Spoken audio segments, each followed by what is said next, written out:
देवस्य धीमहि धियो यो न प्रचोदयात्। सर्वे भवन्तु सुखिनः, सर्वे सन्तु निरामयाः, सर्वे भद्राणि पश्यन्तु, मा कश्चित् दुःखभाग् भवेत्। ॐ पूर्णमदः पूर्णमिदं पूर्णात् पूर्णमुदच्यते पूर्णस्य पूर्णमादाय पूर्णमेवावशिष्यते। ॐ शान्तिः शान्तिः शान्तिः।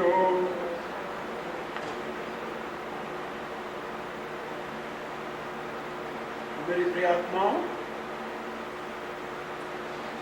करुणा निधान भगवान की करुणा आप सभी के लिए कल्याणप्रद हो, मेरी आंतरिक शुभकामना।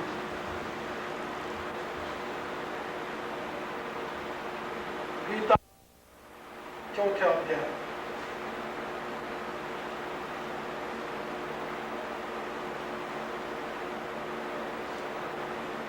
भगवान का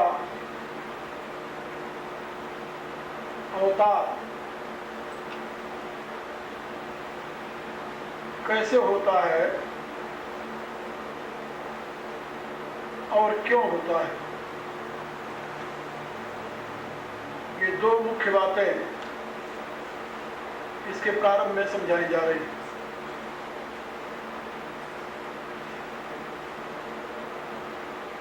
सर्वप्रथम भगवान ने यहाँ पर बताया, मैं अज हूँ, अव्यय हूँ, ईश्वर हूँ। फिर भी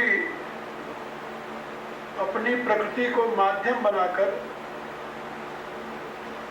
अपनी आत्म माया द्वारा, इच्छा शक्ति द्वारा स्वयं को प्रकट करता हूँ। कहने का अभिप्राय ये कि भगवान का अवतार किसी कर्मवश नहीं होता, करुणावश होता है। दूसरी बात,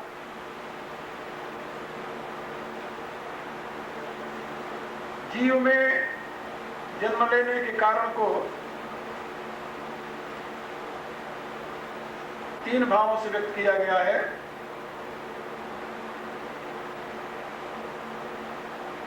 निर्भय होने की चाह, पूर्ण होने की चाह और साथ ही अविनाशी होने की चाह। जीव अनेक योनियों में भटकता हुआ इन तीनों प्रकार के त्रासों से त्रसित रहता है। मृत्यु का भय उसे प्रत्येक योनि में है, अभाव की पीड़ा उसे प्रत्येक योनि में है, और इसके साथ ही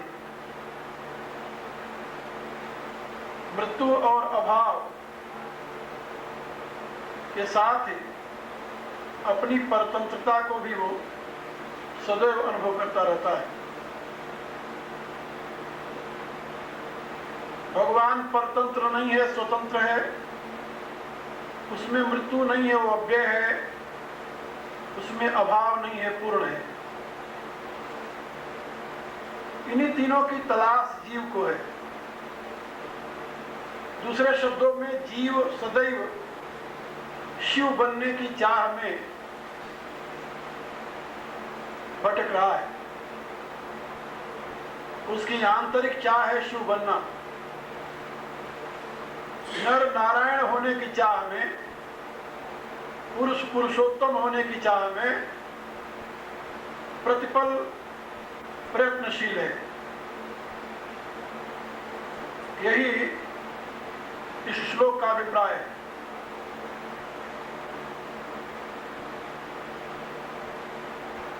प्रभु में यह चाह नहीं है, क्योंकि वह स्वयं अज है, अव्यय है और ईश्वर है। इसलिए उसके जन्म में और कोई कारण नहीं है। जीव की तरह किसी अभाव की पूर्ति के लिए, किसी अपूर्णता की पूर्ति के लिए, किसी अमरत्व की प्राप्ति के लिए वो जन्म नहीं लेता। कभी कभी लोग पूछते हैं कि हमारे जीवन का प्रयोजन क्या है आखिर। यहां समझ लेना चाहिए उन्हें, जीव के बार बार जन्मने और मरने का यही प्रयोजन है। वह अभाव से, भय से और परतंत्रता से मुक्त होना चाहता है। जब तक इन तीनों से मुक्त नहीं होता तब तक उसका जन्म मरण प्रवाह चलता रहेगा। दुनिया की कोई ताकत इसे बंद नहीं कर सकती। और इस प्रवाह को समाप्त करने के लिए उसे अज, अविनाशी और ईश्वर पद को पाना ही पड़ेगा। लेकिन जिन साधनों से वह इन तत्वों को प्राप्त करना चाहता है उससे संभव नहीं, असंभव है। विश्व के संपूर्ण पद और पदार्थ ये नाशवान है, अपूर्ण है और पराश्रित है। इनका आश्रय लेकर के वह पूर्ण, अविनाशी और स्वतंत्र नहीं हो सकता। इसलिए उसे उसी का आश्रय लेना होगा जो पूर्ण हो, अविनाशी हो और स्वतंत्र हो। जैसे आप विद्वान बनना चाहें तो मूर्ख की संगति करके विद्वान नहीं बन सकते। उसके लिए किसी विद्वान की संगत करनी पड़ेगी, उसके गुणों को, ज्ञान को ग्रहण करना पड़ेगा। इसी प्रकार से जिस किसी भी गुण का ग्रहण करना चाहते हैं, आश्रय लेना चाहते हैं, उसके लिए उसी प्रकार के साधन को ढूंढना होगा। तो अविनाशी, स्वतंत्र और पूर्ण होने के लिए हमें उस परमात्मा की शरण लेनी होगी। उसके सिवा कोई दूसरा आश्रय नहीं है, कोई साधन नहीं है। अब आगे भगवान कह रहे हैं कि जिस करुणा से प्रेरित होकर के वो संसार में अवतार लेते हैं वो क्या है। तो गीता के इस चौथे अध्याय में बहुत ही महत्वपूर्ण बात कही गई है। उपनिषदों में ऐसा किसी उपनिषद में विशेष रूप से, प्राचीन उपनिषदों में कोई उद्धरण नहीं मिलता। महानारायण उपनिषद में अवतारवाद की सीख है और वैष्णव उपनिषदों में भी अवतारवाद की चर्चा है। नरसिंह तापनी, श्री राम तापनी, गोपाल तापनी आदि उपनिषदों में ये भी मान्य उपनिषदें हैं, लेकिन ऐतिहासिक दृष्टि से उतनी प्राचीन नहीं है जितनी प्राचीन भगवत गीता। वेद में अवतार की बात है, परमात्मा का अवतरण होता है, ऐसा है। लेकिन क्यों होता है, इस प्रकार के कारण का वहां उल्लेख नहीं है। कैसे होता है इसका भी कारण वहां बताया नहीं गया। इतना कह दिया, इंद्रो माया भी पुरुरूपीयते अजाय मानो बहुधा विजायते आदि ऐसे अनेकों वाक्य हैं वेद के, जिसके द्वारा हम ये स्वीकार करते हैं कि वेदों में परमात्मा का प्राकट्य होता है, वह अवतार लेता है, वही विश्व के रूप में अवतरित है, ऐसा भी कह सकते हैं। लेकिन जो विशेषावतार की प्रक्रिया है,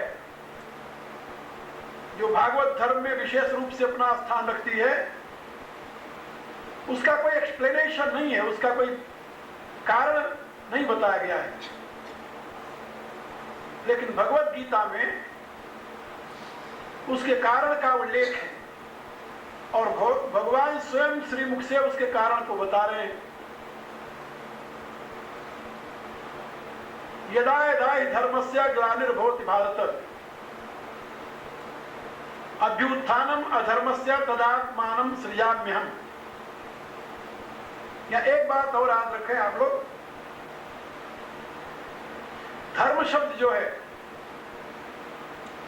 वो बहुत व्यापक अर्थ में है। जिस अर्थ में धर्म शब्द भगवान के सामने प्रचलित था, मेरे विचार से उस अर्थ में भी भगवान ने धर्म शब्द का प्रयोग नहीं किया।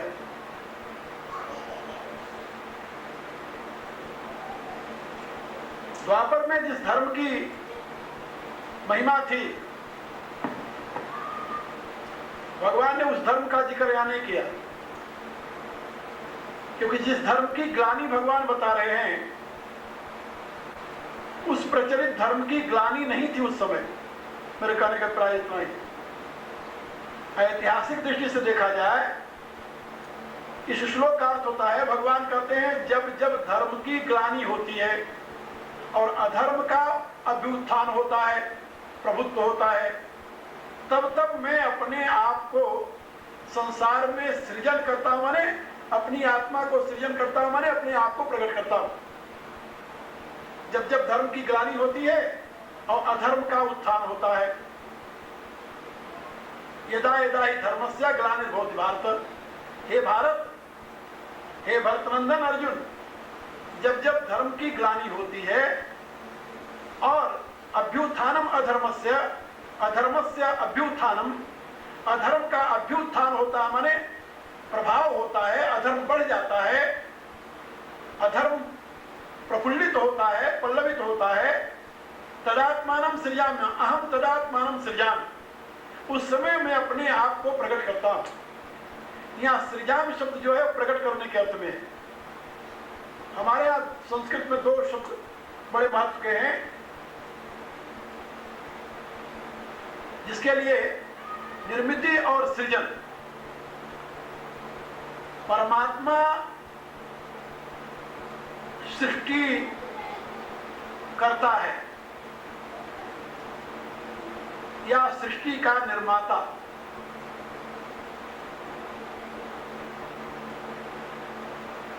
ये एक बहुत बड़ा प्रश्न है, आप लोगों के लिए कोई अंतर नहीं लगेगा इसमें। सृष्टि करता, सृष्टि निर्माता, क्या बात एक ही है, एक नहीं है। यहां जो सृजन शब्द है, सृजन शब्द जिससे सृष्टि शब्द बनता है, वो स्वाधीन हुआ करता है, और जो निर्मिति शब्द है, कृति शब्द है, वो स्वाधीन नहीं हुआ करती। वो किसी का सहारा लेकर के की जाती है। जैसे एक कुम्हार घड़े का निर्माण करता है, कुम्हार घड़े का निर्माण करता है, उसके लिए उसे मिट्टी चाहिए, चक्र चाहिए, सूत्र चाहिए, पानी चाहिए, इतने साधनों के द्वारा तब वो घड़े को बना सकता है, अन्यथा नहीं। घड़े के निर्माण के लिए उसे इन तमाम उपकरणों की आवश्यकता पड़ती है। लेकिन ये उपकरण यदि उसे उपलब्ध न हो तो कुम्हार कभी घड़ा नहीं बना सकता। वीवर जो है, बुनकर कपड़ा बुनता है, उसे भी अनेक प्रकार के साधनों की जरूरत पड़ती है। स्वर्णकार आभूषण बनाता है, उसे भी अनेकों प्रकार के साधन की जरूरत पड़ती है। यानी जहां कृति है, निर्मिति है, वहां पर कर्ता स्वतंत्र नहीं है। ये बात समझे? इसलिए उसे कृति कहते हैं, निर्मिति कहते हैं। लेकिन जहां सृजन है, सृजन में किसी की जरूरत नहीं पड़ती। सृजन शब्द का प्रयोग संस्कृत साहित्य में केवल उसी अर्थ में होता है जहां पर निमित्त और उपादान दोनों कारण करता ही हो। जैसे इसके लिए उदाहरण दो, यथोर्ण नाभि सृजते गृह्णते च, वेद का एक मंत्र है। यस्तंतु नाभ्यो तंतुभि प्रधानजय स्वभावतो देवमेक समावृणो, मंत्र है वेद का। आप लोगों ने मकड़ी देखी है? मकड़ी क्या कहते हैं आप लोग? मकड़ी, संस्कृत में उसे ऊर्ण नाभि कहते हैं। मकड़ी अपने अंदर रहने वाले लार को निकाल करके जाला बनाती है, देखा? और स्वयं उसको बना करके उसके बीच में बैठ जाती है, और जब उसकी रुचि होती है तो उसको पुनः वो निकल जाती है, निकल पुनः मुक्त हो जाती है। सृजते गृह्णते च, अपने से ही सृजन करती है, अपने में ही निकल लेती है। इस प्रकार की जो क्रिया होती है, मकड़ी को जाला बनाने के लिए किसी की मदद नहीं लेनी पड़ती, किसी का सहारा नहीं लेना पड़ता, वो स्वयं उसका निर्माण करती है। तो वेद में बताया गया कि वह परमात्मा जगत की रचना कैसे करता है, सृष्टि कैसे करता है। कहा वो अपने आश्रित प्रकृति को प्रकट करके उससे ही जगत का निर्माण करता है, जगत की सृष्टि करता है, सृजन करता है, और फिर उसी में आप प्रविष्ट हो जाता है और स्वेच्छानुसार पुनः उसको अपने आप में आत्मसात कर देता है। इसीलिए इसका नाम सृष्टि है, कृति व निर्मिति नहीं। सृष्टि में सृष्टा सृष्टि से अभिन्न होता है। फिर से याद कर लो, सृष्टि में, सृजन में सृष्टा सृष्टि से अभिन्न होता है, लेकिन कृति में कर्ता कृति से भिन्न होता है। ये दो भेद है, सृष्टि और कृति। इसलिए वेद में जहां भी कहीं शब्द आया है सृजन व सृष्टि शब्द ही आया। अपन लोग बोलचाल में भी कहते हैं ना, परमात्मा की सृष्टि है। अब सृष्टि वाले जानते नहीं क्या कह रहे हैं, लेकिन सृष्टि में इतना बड़ा अंतर है, सृष्टि का यह अर्थ होता है।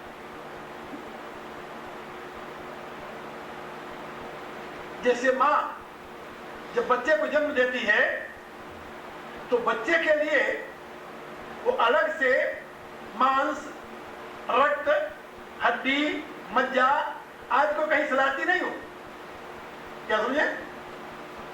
मां जब बच्चे को जन्म देती है तो बच्चे के शरीर में जो हड्डी है, मांस है, मज्जा है, रक्त है, जो कुछ है, उसके लिए मां कहीं बाहर से नहीं लाती, बाहर सप्लाई नहीं होता, वो विकास बनता है। मां अपने शरीर से ही,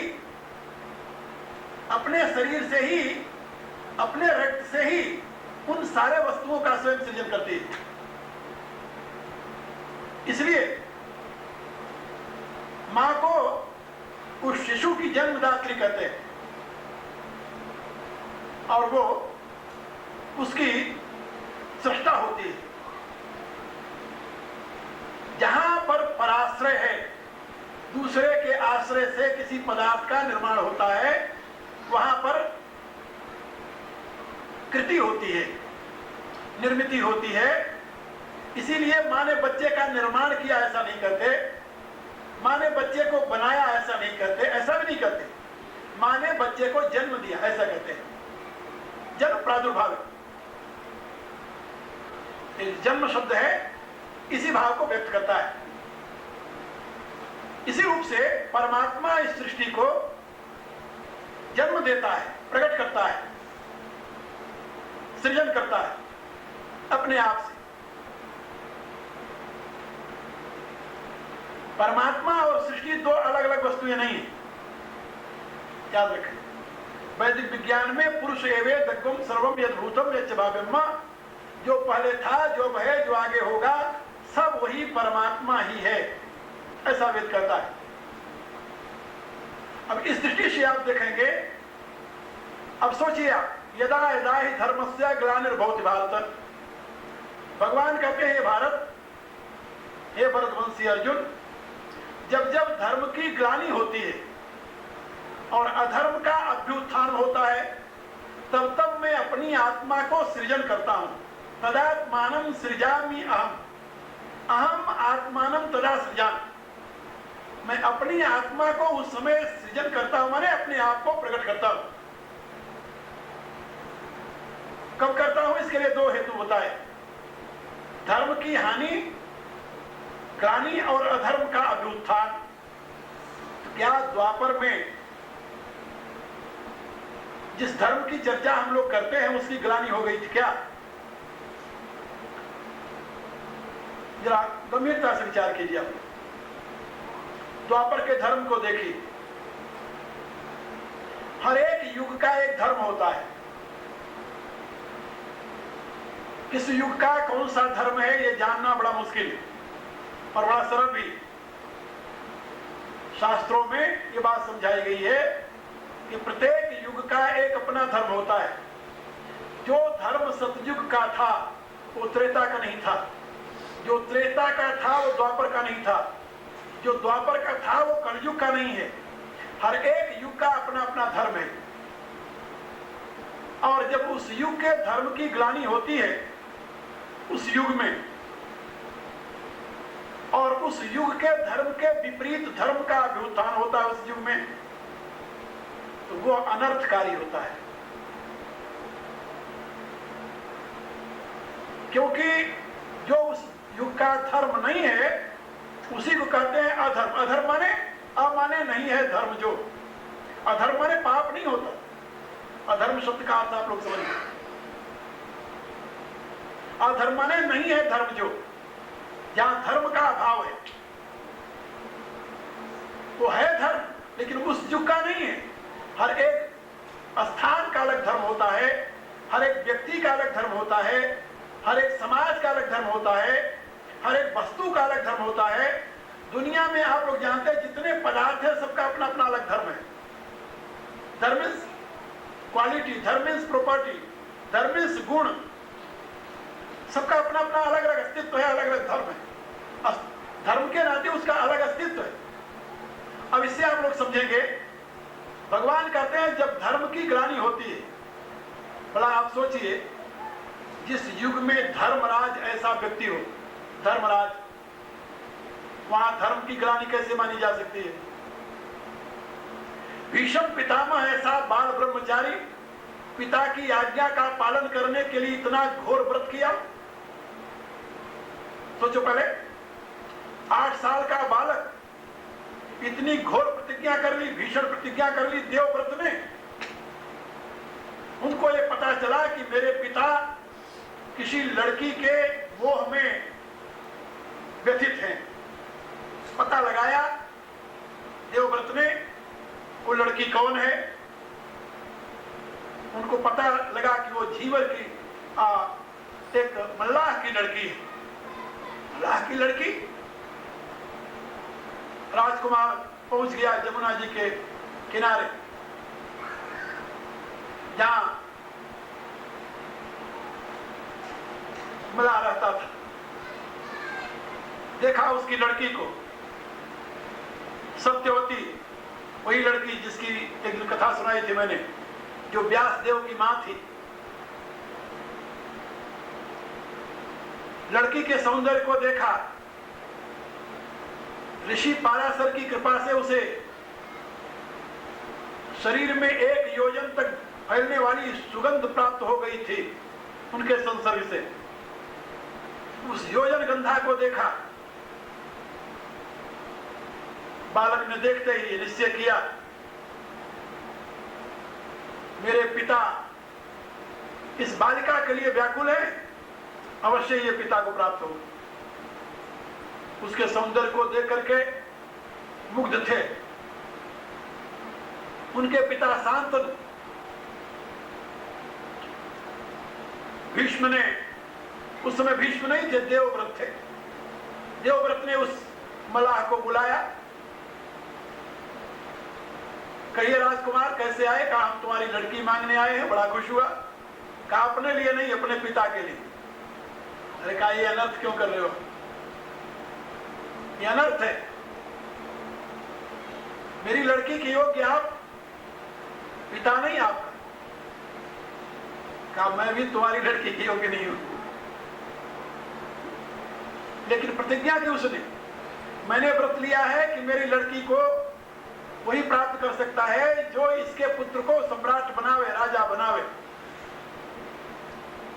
भीष्म पितामह ने प्रतिज्ञा की, मैं राज्य का त्याग करता हूं, वचन देता हूं तुम्हें, तुम्हारे कन्या के द्वारा उत्पन्न हुआ पुत्र ही राज्य का उत्तराधिकारी होगा।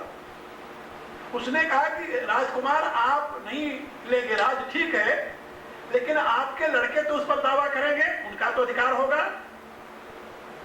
यह सुनकर के देवव्रत ने प्रतिज्ञा किया कि मैं आजीवन ब्रह्मचर्य का पालन करूंगा, विवाह नहीं करूंगा, मेरे लड़के ही नहीं होंगे। इसलिए कोई राज्य के लिए संघर्ष करने की वाला ही नहीं होगा, तो करेगा कौन? भीषण प्रतिज्ञा करने के नाते देवव्रत का नाम पड़ गया भीष्म। ये भीष्म नाम नहीं था, ये उपाधि थी। तो जहां पर जिस युग में भीष्म पितामह ऐसे भीषण प्रतिज्ञा करने वाले सत्यव्रती, जिस युग में धर्मराज युधिष्ठिर ऐसे सत्यव्रती महापुरुष हो, जिस युग में व्यास जैमिनी और व्यास के शिष्य वैशंपायन आदि ऐसे महान ऋषि हो, उस युग के लिए भगवान कहते हैं धर्म की ग्लानि जब होती है तो मैं अपनी आत्मा का सृजन करता हूं। क्या मान लिया जाए कि उस समय धर्म की ग्लानि हुई थी?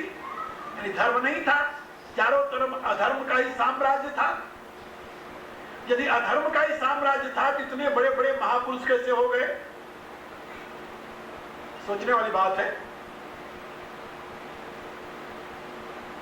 उसी समय विदुर ऐसे महात्मा, महान ज्ञानी, महान नीतज्ञ, केवल ऐसे ऋषि, अनेकों ऋषि, जिन ऋषियों की गाथा आपको महाभारत में मिलेगी, उन समस्त ऋषियों के होते हुए भी भगवान कहते हैं कि जब धर्म की ग्लानि होती है, अधर्म का आधिपत्य होता है, तो मैं अपनी आत्मा का सृजन करता हूं, माने अपने आप को प्रकट करता हूं। आजकल आपको भारत में इस श्लोक की दुहाई देने वाले बहुत मिलेंगे, कल भी मैंने बताया था। वो भी यही कहते हैं कि जब धर्म की ग्लानि होती है, धर्म का प्राबल्य होता है, तो भगवान अवतार लेता है। इसलिए अब भगवान अवतार ले लिए, अनेकों रूप में भगवान अवतार लिए हुए इस समय भगवान भारत में। आप लोगों को पता है ना, 300 बताया था 380 भगवान भारत में इस समय है। उसमें से कुछ तो मर गए हैं, कुछ मरने वाले हैं, कुछ रेड़े पर आजकल रेड़क रहे हैं। क्या आज कल्पना कीजिए, धर्म क्या है जिसकी ग्लानि थी, जिसके लिए भगवान स्वयं को सृजन किए। वह प्रचलित धर्म यदि धर्म है तो उसका तो उस समय ह्रास नहीं था।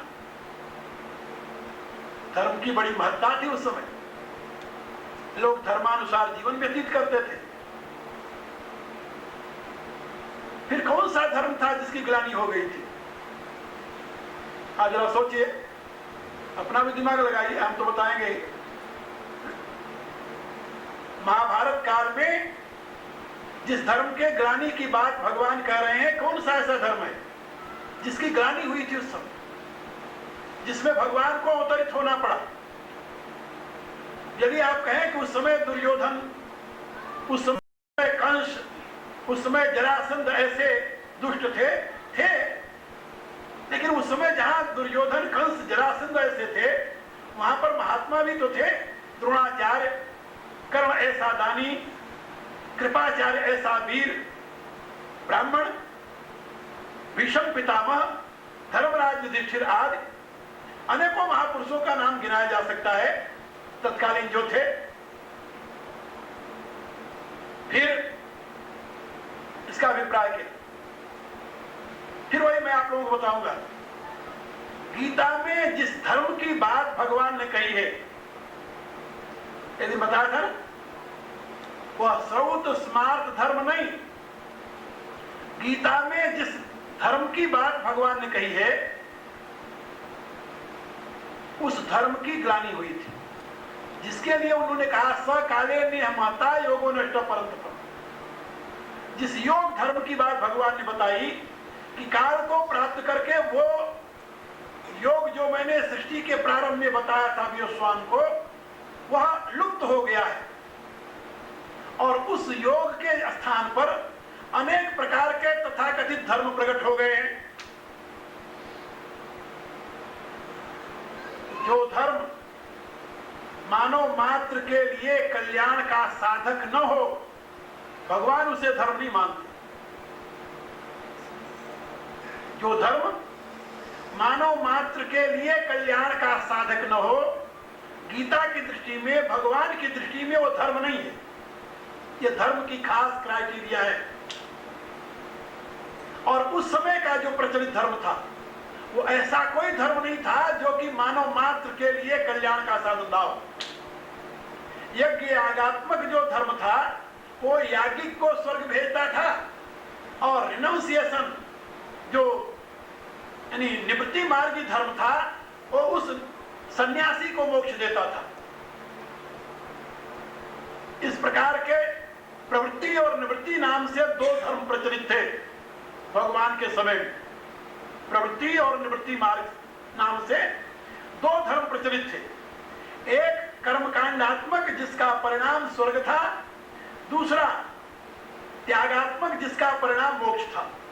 और वो दोनों धर्म जो थे एकाकी थे। एकाकी माने कर्ता को सुख देने वाले। लेकिन उसमें से ऐसा कोई धर्म नहीं था दोनों में से जो कि लोक हितकारी हो, जिसमें मानव मात्र के कल्याण की भावना निहित हो। ऐसा कोई धर्म नहीं था उसमें। दोनों, न तो त्याग मार्ग ही मानव मात्र के कल्याण में उपयोगी था और न तो यज्ञ मार्ग ही। और भगवान की दृष्टि से धर्म वह है जिसमें मानव मात्र के कल्याण का बीज निहित हो। इसलिए जब उस प्रकार के धर्म का ह्रास होता है, अथवा वह दिव्य धर्म जिसको हम मानव धर्म कहते हैं, जिसको भागवत धर्म व सनातन धर्म कहा गया है, उस धर्म की जब ग्लानि हो जाती है और उसके स्थान पर जो कुछ धर्म के नाम से प्रचलित होता है, उसको धर्म नहीं कहते भगवान, उसको अधर्म कह रहे हैं। अभ्युत्थानम अधर्मस्य, अधर्म का अभ्युत्थान हो जाता है। आप सोचिए, उस समय के धर्म की एक छोटी सी घटना सुनाऊं। द्वापर में राजा के लिए जुआ खेलना धर्म था।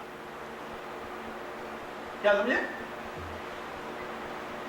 द्वापर में उस समय प्रचलित धर्मों में राजा के लिए जुआ खेलना धर्म था।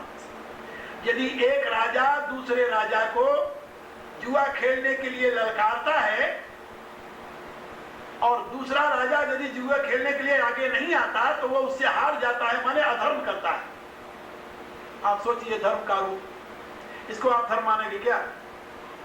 जिस जुए की ऋग्वेद में इतनी निंदा की गई है जितनी निंदा और किसी की नहीं की गई है। दो की बड़ी निंदा है ऋग्वेद में, जुआ और शराब की, मद्यपायी की और जुआरी की। इन दोनों की बहुत ही भर्त्सना की गई और ऋग्वेद में बताया गया है कि इन दोनों के लिए कभी भी किसी भी काल में न तो आत्म शांति है और न तो सुख है, और मृत्यु के पश्चात ये कभी भी पुनः मनुष्य योनि को प्राप्त करने के अधिकारी नहीं होते।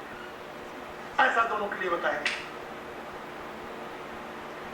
और उस समय महाभारत काल में दुर्योधन के आमंत्रण पर धर्मराज युधिष्ठिर जुआ खेलने आते हैं और ये कहकर के बैठते हैं कि यदि मैं जुए से इनकार करता हूं तो मैं अपने राजधर्म के विपरीत काम करता हूं। और जुआ खेलते हुए यहां तक कि अपने चारों भाइयों को हार जाते हैं, अपना राज्य हार जाते हैं और अंत में अपनी स्त्री को भी दांव पर लगा देते हैं। और ऐसे व्यक्ति को हम क्या कहते हैं? धर्मराज। मैं कभी कभी सोचता हूं कि यदि ऐसा व्यक्ति धर्मराज है तो अधर्मराज का क्या लक्षण होगा, मेरे समझ में नहीं आया। यदि ऐसे व्यक्ति को धर्मराज कहा जाए तो अधर्मराज किसे कहेंगे? भगवान कृष्ण ने बहुत समझाया उस समय। यदि उस समय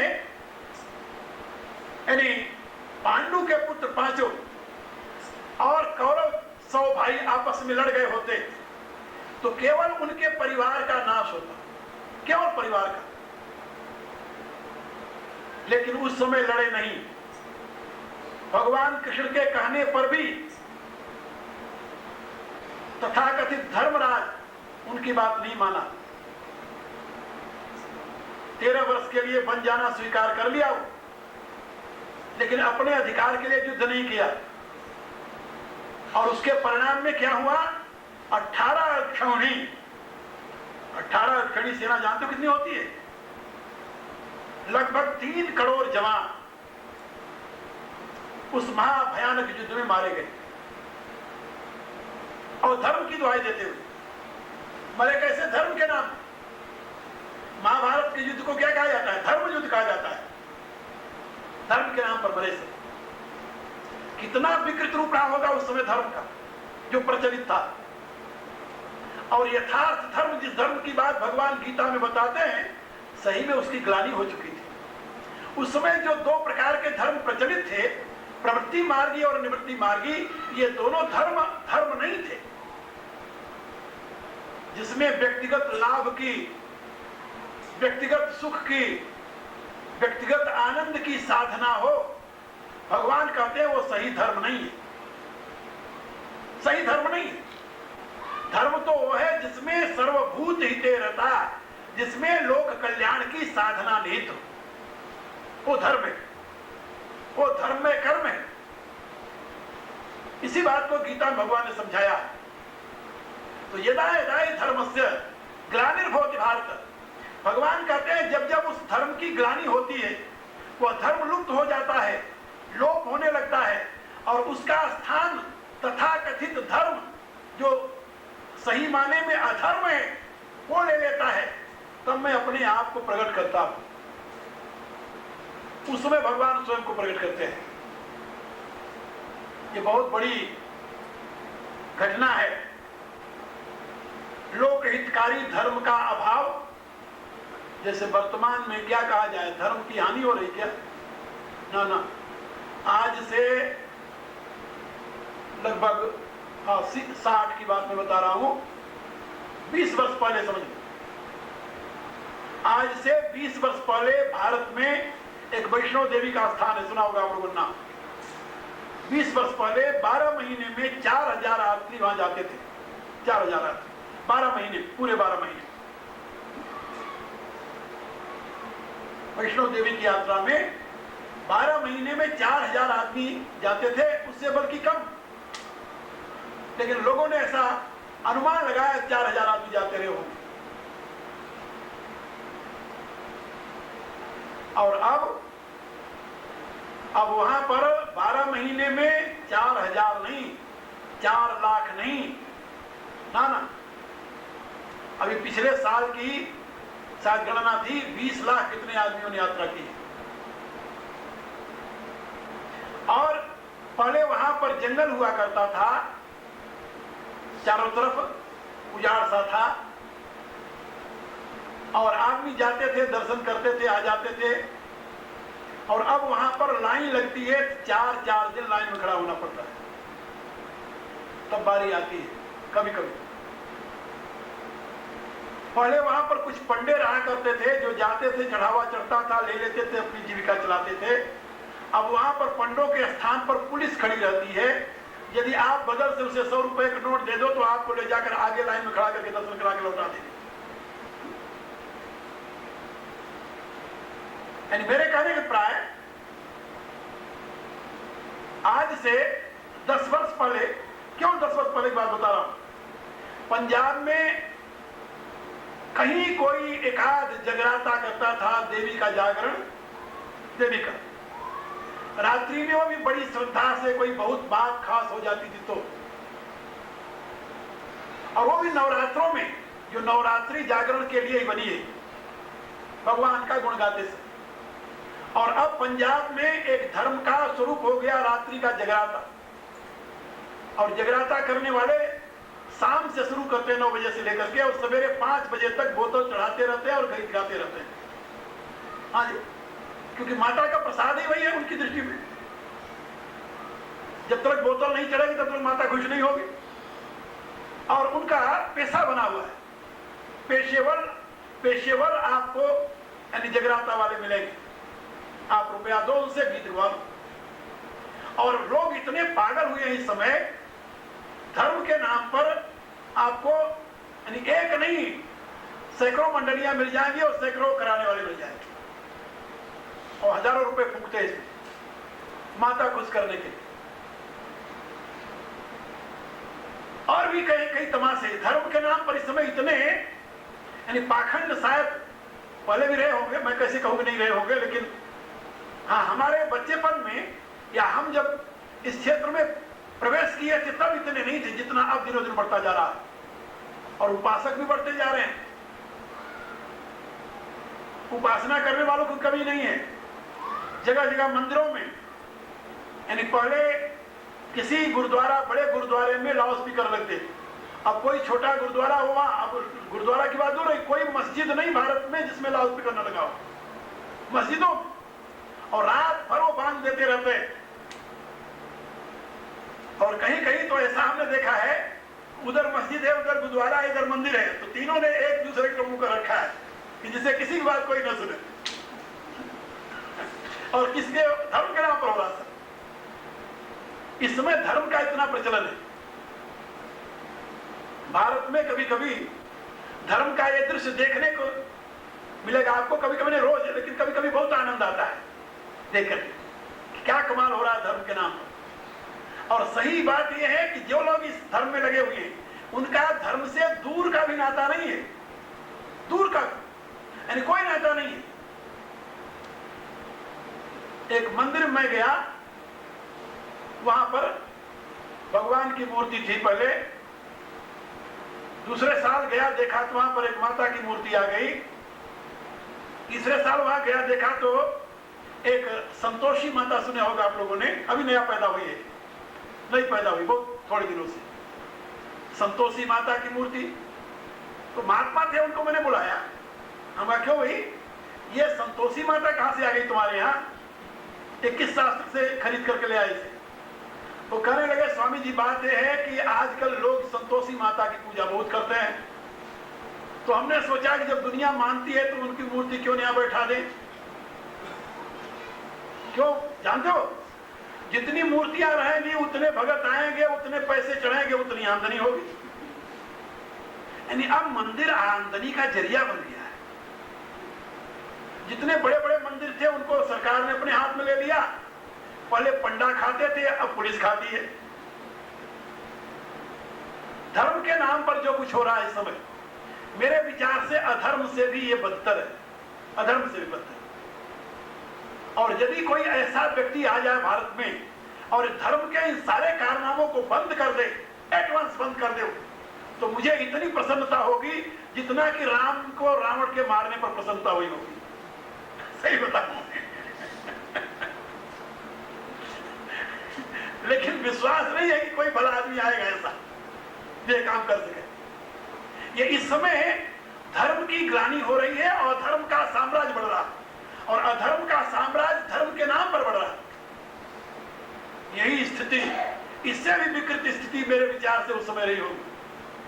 धर्म के नाम पर, धर्म के नाम पर जहां धर्मराज कहलाने वाला जुआ खेलता है, अपनी स्त्री दांव पर लगाता है, धर्म के नाम पर जहां पर एक शिष्य गुरु के साथ युद्ध करता है और उसकी बात, उसकी सही आज्ञा मानने के लिए तैयार नहीं होता।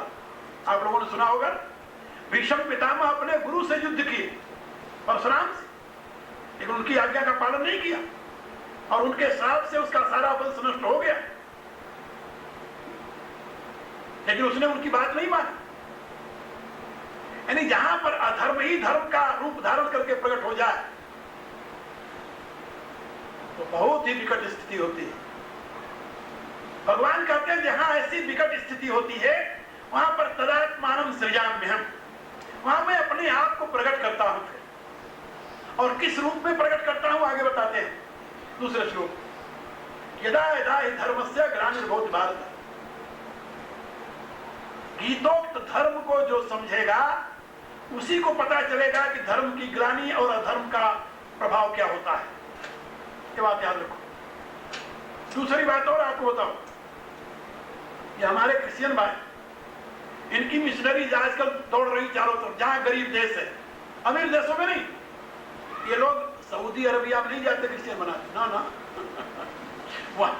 वहां नहीं जाएंगे। तो गरीब देशों में, अफ्रीका के जंगलों में, भारत के जंगलों में, आदिवासियों में, वहां जाएं और ईसा मसीह के नाम पर, धर्म के नाम पर वहां लोगों को बका करके उनको, और उनके स्वयं का जीवन देखिए तो धर्म से करोड़ों कोस दूर है, करोड़ों कोस दूर है। एक देवी है आजकल भारत में काम कर रही है, उसने भारत सरकार को मूर्ख बना करके कम से कम, यानी लोग तो कहते हैं ज्यादा, लेकिन मेरे अनुमान से 20-25 लाख से ज्यादा उसने क्रिश्चियन बनाए होंगे। उसका नाम है मदर तेरेसा, सुना होगा आप लोगों ने। हाँ जी, यानी 50 लाख हिंदुओं को उसने क्रिश्चियन बनाया। और भगवान जाने मैं उसके विषय में क्या कहूं आगे। धर्म के नाम, दया के नाम पर, करुणा के नाम जो कुछ इस समय तांडव हो रहा है, इतना घिनौना है, इतना भद्दा है, मैं कह नहीं सकता। लेकिन ऐसी स्थिति में किया क्या जाए, क्या हो सकता है? कहते हैं भगवान आएंगे, भगवान आने तो अभी बहुत दूर है, अभी भगवान तो नहीं आते। जितने भगवान आए हैं कुछ कर नहीं सकते। तो उसी महाभारत में भगवान की कथा है, वो पौंड्रक वासुदेव था, पौंड्रक वासुदेव, वो भी अपने आप को भगवान कहता था।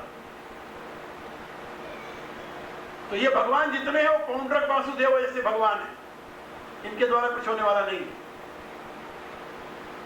क्योंकि ये स्वयं जिस धर्म का प्रचार कर रहे हैं वो उसी धर्म का एक घिनौना रूप है, जो धर्म अनेकों रूपों में प्रचलित है भारत में या देश में, दुनिया में। बहुत पीड़ाप्रद बात है। इसलिए आप लोग सही मायने में धर्म क्या है जिसका ह्रास हुआ है या हो रहा है या हुआ था महाभारत में, अधर्म क्या है जिसकी वृद्धि हुई थी महाभारत में, जिस अवस्था में भगवान ने अवतार लिया, स्वयं को सृजन किया, इसको समझ। यदा यदा हि धर्मस्य ग्लानिर्भवति भारत, जिस धर्म की बात आप कह रहे हैं 9वें अध्याय में, जिसे प्रत्यक्षावगमम धर्मम शुष्कम कर्तुमव्ययम्, उस धर्म की ग्लानि हुई थी। वो धर्म उस समय नहीं था। धर्म व्यक्तिगत लाभ के लिए साधन बना था, व्यक्तिगत अहंकार की पुष्टि का माध्यम बना था। और जहां धर्म व्यक्तिगत लाभ और व्यक्तिगत सुख और व्यक्तिगत अहंकार की पुष्टि का माध्यम बनता हो, वो धर्म नहीं है। गीता उसे अधर्म कहती है, उसे आसुर धर्म कहती है। ये बात याद रखो। इन शताब्दियों में, यानी कुछ शताब्दियों में भारत में इतने अवतार हुए भगवान के, जिसके साथ 100, 200, 400 आदमी लग गए, 1000, 2000 आदमी, वही अवतार बन गया भगवान। क्या बता। और इतने अवतार बाद खड़े हुए। अब इसी श्लोक को लेकर, जिस श्लोक का सही अर्थ आपको किसी कमेंटेटर के उसमें नहीं मिलेगा, जो नए कमेंटेटर हुए थे। तुलसी ऐसे संत, मेरे विचार से तुलसी के समय में भी बहुत भगवान अवतार दे रहे होंगे, तभी उन्होंने अपनी कविताओं में भी लिखा है, जे मुनि ते पुनि आपको ईस कहावत सिद्ध सयानी, धर्म सबे कलिकाल गसो, जब जोग विराग ले जीव पराने, को करी सोच मरे तुलसी हम जानकी नाथ के हाथ निकाले। महात्मा ने रोकर के लिखा। किसकी चिंता, कौन चिंता करे? यहाँ इस समय जितने लोग हैं सब अपने आप को ईश्वर ही तो घोषित कर रहे हैं। जे मुनि ते पुनि आपको ही आपको ईश्वर का आवत सिद्ध से आए। हर एक व्यक्ति अपने आप को ईश्वर का अवतार घोषित कर रहा है। तो ये स्थिति तब भी थी और कलयुग में ये दिनों दिन बढ़ती जा रही प्रवृत्ति। आचार्य शंकर जिन्होंने 16 वर्ष की आयु तक प्रस्थानत्रयी पर कमेंट्री लिखी, जिन्होंने 32 वर्ष की आयु तक पूरे भारत का भ्रमण करके 4 मठ स्थापित किया, उन्होंने अपने आप को भगवान घोषित नहीं किया कि मैं भगवान। आचार्य रामानुज जो 126 वर्ष तक रह करके भारत में पूरे भारत की जनता को जागृति करके यानी स्तर पर ले आए, उन्होंने अपने आप को नहीं कहा कि मैं भगवान का अवतार। स्वामी रामानंद जिन्होंने करोड़ों दलितों को भगवान की भक्ति का उपदेश देकर के उद्धार किया, जिनके कबीर, सेना, धन्ना, गुरु नानक और पीपा, नरसी ऐसे शिष्य हुए, रविदास ऐसे शिष्य हुए, उस महापुरुष ने नहीं कहा कि मैं भगवान का अवतार हूं। लेकिन बहुत ऐसे आपको मिलेंगे जिनको शायद भारत के कोने का कोई आदमी जानता भी नहीं होगा, वो भगवान का अवतार बने बैठे। बहुत दुख की बात। और इन दिनों में नए नए संप्रदाय इतने चल पड़े जिनकी कोई सीमा नहीं। तुलसीदास जी ने लिखा है, दम्भिन निजमत कल्प कर प्रगट किए बहुपंथ। सही में वही स्थिति, पाखंड इतना बढ़ रहा है दिनों दिन जिसका कहीं अंत नहीं। धर्म का यथार्थ रूप गायब होता जा रहा है। और आश्चर्य ये है कि इसी गीता का आश्रय लेकर के ये जितने कहने वाले हैं, ये 2 ही श्लोक, इससे ज्यादा नहीं। यदा यदा धर्मस्य ग्लानिर्भवति भारत अभ्युत्थानम अधर्मस्य तदात्मानं सृजाम्यहम्। ये हमारे भगवान इसी की पूर्ति के लिए पैदा हो गए। वो क्या करेंगे आगे का अगला श्लोक है, परित्राणाय साधूनां विनाशाय दुष्कृता। ये भी करेंगे, करने के लिए शक्ति चाहिए ना, इसकी पूर्ति असंभव है। लेकिन बात करने में क्या जाता है, ग्लानि जब होती है, धर्म का लोप होने लगता है, लोक हितकारी धर्म का, और धर्म का स्थान तथाकथित धर्म ले लेता है जिसको भगवान ने अधर्म कहा है। अधर्म का जब तांडव होने लगता है तो भगवान कहते मैं अपने आप को प्रकट करता हूं। और प्रकट करके क्या काम करते हैं? भगवान के 3 काम है, याद रखना।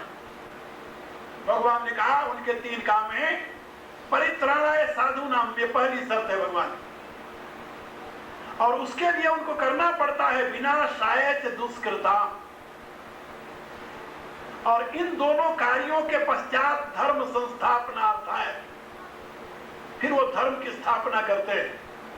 संभवामि युगे युगे, युगे युगे माने प्रत्येक युग में मैं इन कार्यों की पूर्ति के लिए प्रकट होता हूं। भगवान के 3 काम है केवल, और कोई चौथा काम नहीं भगवान का। भगवान किसी को राख नहीं देता, भभूति नहीं देता। भगवान किसी को लड़का बच्चा धन दौलत नहीं देता। क्या समझे? हाँ, भगवान किसी की दरिद्रता और किसी का यानी वो दूर नहीं करता। भगवान 3 काम करता है, परित्राणाय साधूनां विनाशाय दुष्कृता, सज्जनता की रक्षा और दुष्टता का दमन, और धर्म संस्थापना आता है। और धर्म की संस्थापना, सर्वहितकारी धर्म की प्रतिष्ठा, ये 3 काम भगवान के। लेकिन आज का भगवान क्या करता? ये तीनों काम उससे नहीं होता। ये तीनों काम, न जनता को भी तीनों काम नहीं चाहिए ना। जनता की डिमांड के अनुसार ही तो भगवान बदलेगा। तो जिसको जिस वस्तु की कमी है उसके लिए वो भगवान से प्रार्थना करता है। और वही भगवान अच्छा है जो उसकी बात पूरी कर दे। कई बार ऐसे लोगों को देखने को अवसर मिला है, कभी कभी बड़ा खेद होता है किस प्रकार से मानव जाति और बड़े बड़े पढ़े लिखे लोग, अपने आप को सो कॉल्ड एजुकेटेड मानने वाले लोग भी इस प्रकार के भ्रम में पड़ करके ये कलयुगी भगवानों की उपासना में लगे हुए हैं। बड़ी दुख की बात। भगवान के 3 काम है, याद रखो। परित्राणाय साधूनाम विनाशाय च दुष्कृता। साधु की रक्षा। साधु किसे कहते हैं? साधु की रक्षा करना साधु किसे कहते हैं? शास्त्र में साधु की व्याख्या की गई, परोपकाराय सताम विभूतये। कहा जो हमेशा परोपकार में निरत रहता है उसको साधु कहते हैं। परोपकार वचन मन काया संत सहज स्वभाव खगराय। मन से वचन से कर्म से जो सदैव परहित में लगा हुआ उसका नाम साधु है। शास्त्र में जो तिलक लगाता है, मुद्रा बांधता है, उसे साधु नहीं कहते। साधु का कोई वेश नहीं है जो कासाय वस्त्र पहन ले साधु हो जाएगा, ऐसा नहीं। साधु की व्याख्या की गई है शास्त्र में, परोपकाराय फलंति वृक्षा, परोपकाराय वहन्ति नद्या। ये वृक्ष किसके लिए फलते हैं? कहा दूसरों के लिए। नदियां किसके लिए बह रही हैं? कहा दूसरों के लिए।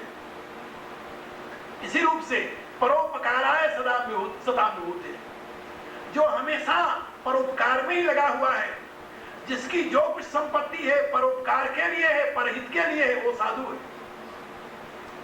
साधु की व्याख्या की गई है। इसीलिए साधु नाम दर्शनम पुण्यम तीर्थभूता ही साधु। शास्त्र कहता है कि साधु के दर्शन मात्र से पुण्य होता है।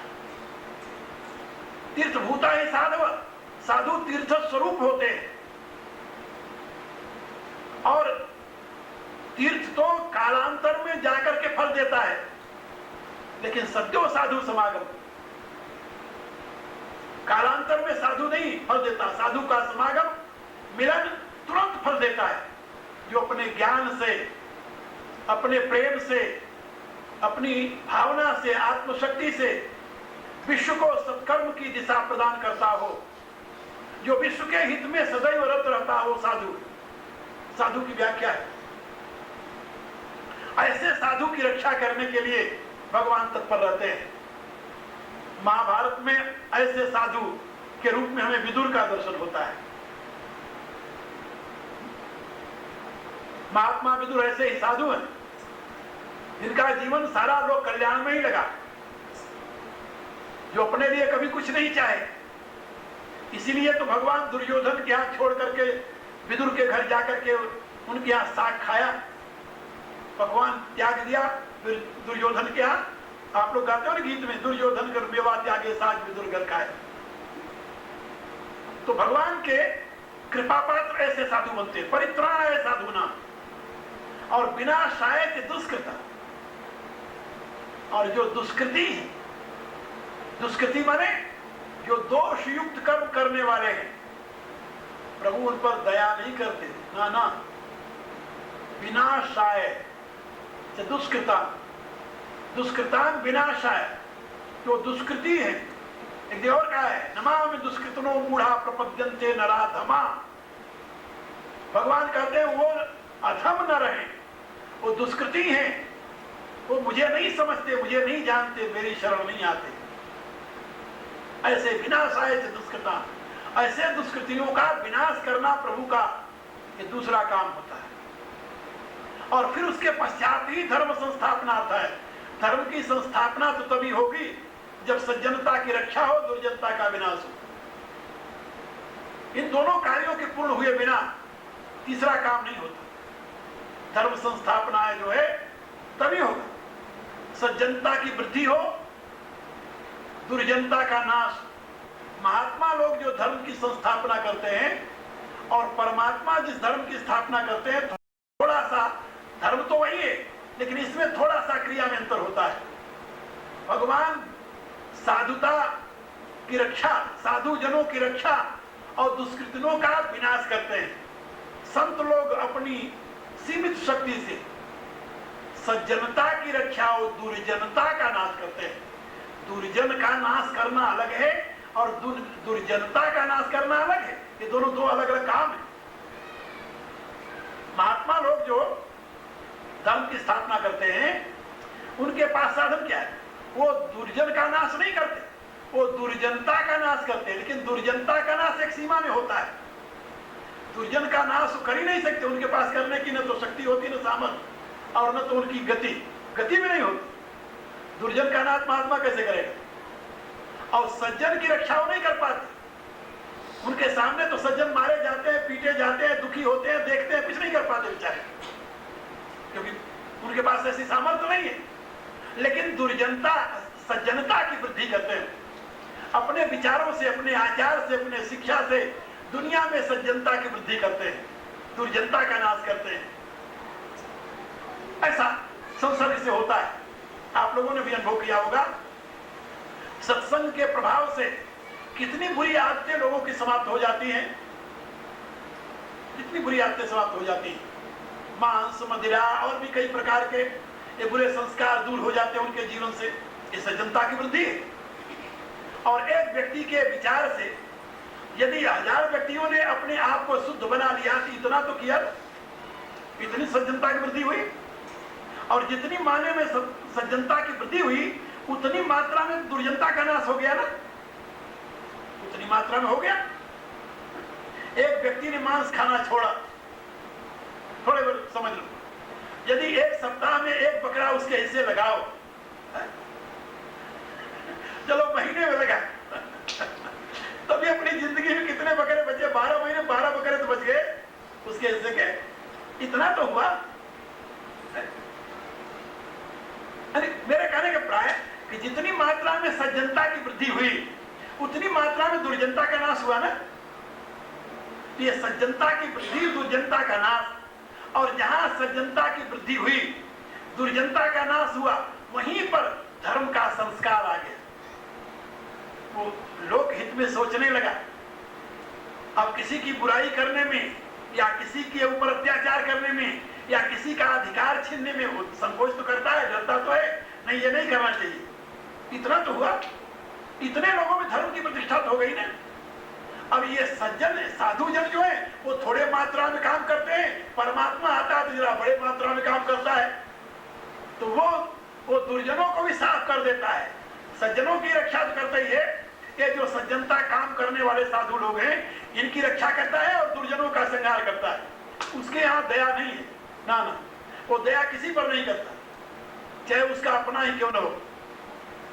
आप लोगों ने सुना होगा, भगवान के देखते देखते प्रभास क्षेत्र में, हमारे यहाँ कहते हैं 56 करोड़ यादव, यदुवंशी 56 करोड़, प्रभास क्षेत्र में उनके बैठे बैठे वही सब आपस में लड़कर मर गए।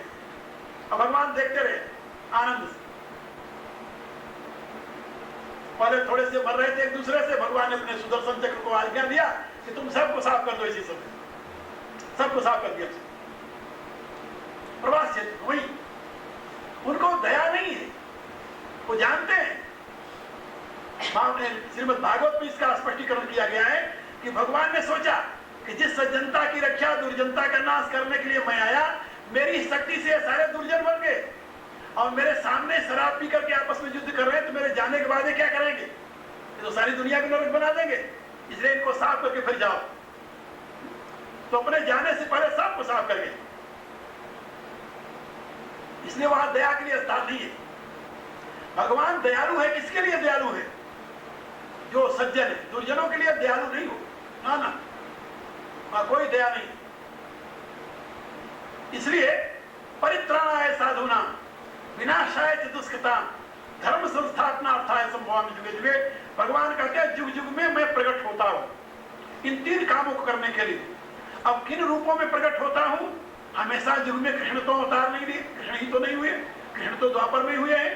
लेकिन इस समय जो भगवान, कल बताया था परसों, जो भगवान इस समय कृष्ण के रूप में बोल रहे हैं, वो अनेक युगों में अनेक रूपों में अवतार लेते हैं। इस युग में भी अवतार दिए हो, क्या पता एटम बम के रूप में। उन्होंने ये थोड़ी कहा कि मैं मनुष्य ही बनता हूं। इसी रूप में अवतार हो सकता है उनका, किसी रूप में हो सकता है। हाँ, संभवामि युगे युगे, किस रूप में संभवामि ये नहीं कहा उन्होंने। मैं युग युग में प्रकट होता हूं तो हो सकता है, और किसी विनाश रूप में प्रकट हो भगवान। अर्जुन ने जब पूछा कि आप कौन हो, तो उन्होंने कहा कालोस्मि लोकक्षय प्रवृद्धो, मैं काल हूं, दुष्टों का नाश करने के लिए प्रवृत्त हुआ हूं। तो परमात्मा काल के रूप में भी अवतार लेता है, मृत्यु के रूप में भी अवतार लेता है। महाभयानक किसी, जिसको आप यानी तूफान कहते हैं, उसके रूप में भी अवतार ले सकता है,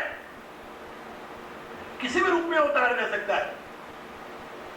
कुछ वर्ष पहले की बात है, पंजाब में घटना बड़ी प्रचलित थी। एक गांव था, उस गांव में एक सांड, सांड जानते हो ना आप लोग, भारत में छूटे हुए होते हैं बैल, सांड कहते हैं उन्हें, जो यानी ज्यादा करके छूटे होते हैं, अच्छे तगड़े होते हैं, खेतों में खुले खाते हैं। उनके लिए कोई प्रतिबंध नहीं, उनको कोई बांध नहीं सकता, कोई मार नहीं सकता, कानूनन सरकार की तरफ छूटे होते हैं, उनके ऊपर मोहर लगा हुआ होता है। एक सांड एक गांव में आकर के वो खेती खाया करता था, और उसको पहले गांव वाले इधर उधर करते थे, लेकिन वो फिर लौट कर आ जाता था। बड़ी कोशिश की, वो गया नहीं। एक दिन गांव वालों ने मिल करके, कुछ बदमाशों ने मोटर का टायर उसके गल में डाल दिया। मोटर का टायर गल में डालकर उस टायर में आग लगा दी। आग लगा दी, और वो सांड उस यानी टायर की आग से यानी दौड़ता रहा, चीखता रहा, चिल्लाता रहा, और तड़प करके वहीं मर गया। और गांव भर देखने वाले, दूसरे जिन लोगों ने किया वो तो देखते थे, दूसरे भी देखते रहे ये घटना। और इस घटना के, जहां तक मेरा ध्यान है, सप्ताह के अंदर ही एक ऐसा तूफान आया, पावरोला जिसे कहते हैं। आप लोगों ने सुना होगा, एक बार दिल्ली में भी आया था, जिसमें बसें तक उड़ गई थी, स्कूटर उड़ करके छतों पर पहुंच गए थे, ऊपर से पूरी पूरी यानी ऐसे कई मंजिला बिल्डिंग उड़ गई थी। दिल्ली में एक साल आया था, अभी कुछ वर्ष पहले के बाद यही गति हुई। एक बावरोला आया उस गांव भर में, और कहीं नहीं, केवल उस गांव भर में ऐसे घूमता हुआ। कहीं तो मृत्यु हो गई उस परिवार के, उस गांव में, और पूरा पूरा गांव उजड़ गया, बिल्कुल खाक हो गया। अभी कुछ वर्ष पहले की बात है। तो भगवान का कोप या भगवान का कानून किस रूप में प्रकट हो जाए, ये कोई जरूरी नहीं कि वहां राम रूप में, कृष्ण रूप में, श्याम सुंदर के रूप में खड़ा हो जाए। हाँ, उसके लिए तो भक्ति की जरूरत होती है। जहां पर गीता में भगवान ने अपने अवतार की बात कही है, वो अलग सिद्धांत है। भगवान का जो यानी मनोहर रूप में आविर्भूत होने की बात है, वो तो भक्ति के वशीभूत होता है। वहां पर दुष्टता का दमन नहीं है, वहां सज्जनता की रक्षा नहीं, वहां धर्म की संस्थापना नहीं है, वहां तो भक्त के हृदय की भावना को पूर्ण करना मात्र है। इसके विषय कल बताएंगे आप लोगों को, इन दोनों में अंतर क्या है। अभी तो आप लोग प्रार्थना करें और इतना मनन करते हुए जाए। ओम भूर्भुवः स्वः। कल ही प्रोग्राम है, अरे लंदन से कितने बजे आएंगे अपन?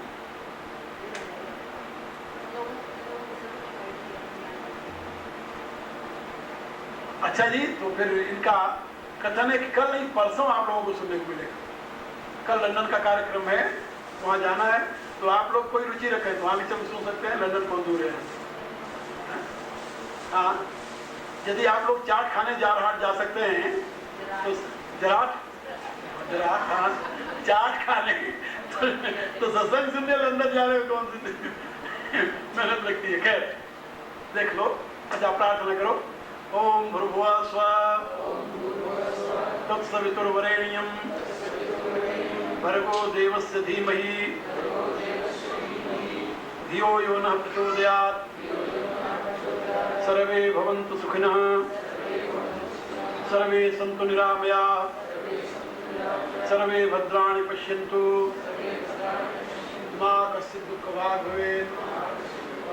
ओम पूर्णमदः पूर्णमिदं पूर्णात् पूर्णमुदच्यते पूर्णस्य पूर्णमादाय पूर्णमेवावशिष्यते।